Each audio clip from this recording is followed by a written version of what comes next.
today. In a world that's just full of different beliefs, is it actually arrogant to claim that just one faith is the true way to God? To do that, we're going to step into a pretty unique place, a place where questions just like this one are the main event. I want you to imagine a coffee shop. But this one, it's less about the lattes and more like a modern-day agora. You know those old public squares in ancient Greece where people would gather to talk about philosophy and faith and the meaning of life? Well, this place, the Pilgrim's Pour, is designed for exactly that. Respectful, deep conversation about the historic Orthodox faith. And that's what makes it so different. I think a lot of us have probably been in religious settings where honest questions felt, unwelcome, or where doubt was something to be ashamed of. This place is the exact opposite. It's built on the idea that thoughtful exploration is really the whole point, creating a safe space for genuine curiosity. So let's just jump right into that conversation and tackle this central challenge head on.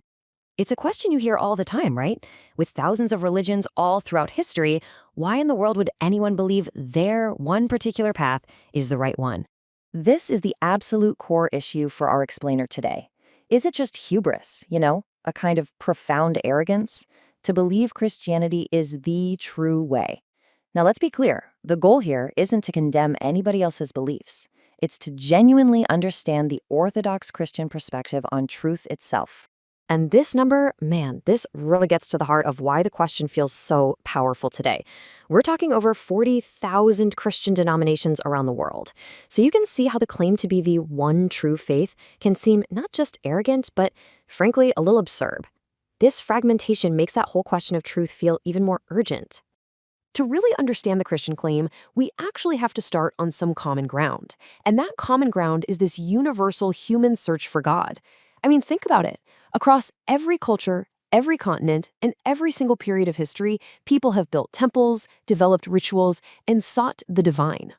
This quote really shows how the Apostle Paul addresses this impulse. He's in Athens, he's surrounded by idols, and he doesn't mock them. He actually acknowledges this deep, innate religious sense in people. The Orthodox view is that this longing isn't some accident. It's there because we're created in the image of God, and so our hearts naturally search for him. And that leads to a pretty fundamental question for all of us, doesn't it? Is this universal drive to seek God just some kind of psychological quirk? An evolutionary accident? Or does the fact that we are all looking for something actually mean that there is something or someone to be found? Okay, but this is where the conversation takes a really dramatic turn. We've talked about humanity's search for God, right? But now we get to the critical distinction that, according to Christianity, completely changes everything. So here's the crucial point. Most religions can be seen as humanity reaching up, trying to find or understand or appease the divine through our own effort or philosophy or rituals. Christianity's central claim is the complete opposite. It's not about us reaching up at all. It's about God reaching down to us. And this might just be the most astonishing sentence ever written. It is the very heart of the Christian faith. The claim isn't just that God sent a message or even a messenger. The claim is that God himself became a human being and lived right here among us. This is what Christians call the Incarnation. And you have to think, if this event, the Incarnation, is actually true, if God really did enter human history as Jesus Christ, then Christianity can't be just one more philosophy or religious system among many. It becomes a singular, pivotal event in the history of the entire cosmos. The early Christians were so stunned by what the Incarnation meant that they really struggled to find the words for it. And this quote from St. Athanasius is one of the most powerful attempts. I know it sounds shocking at first, but it gets right to the very heart of what this event means for all of humanity. So what Athanasius was talking about is this concept, theosis.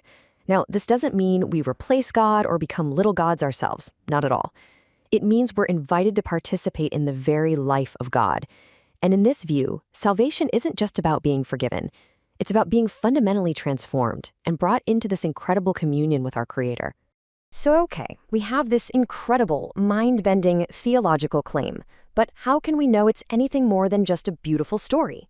Well, this brings us to the very foundation of the faith, the historical claims that were made by eyewitnesses. The entire Christian faith rests on this, right here. The apostles didn't claim to be presenting some new philosophy they had just invented.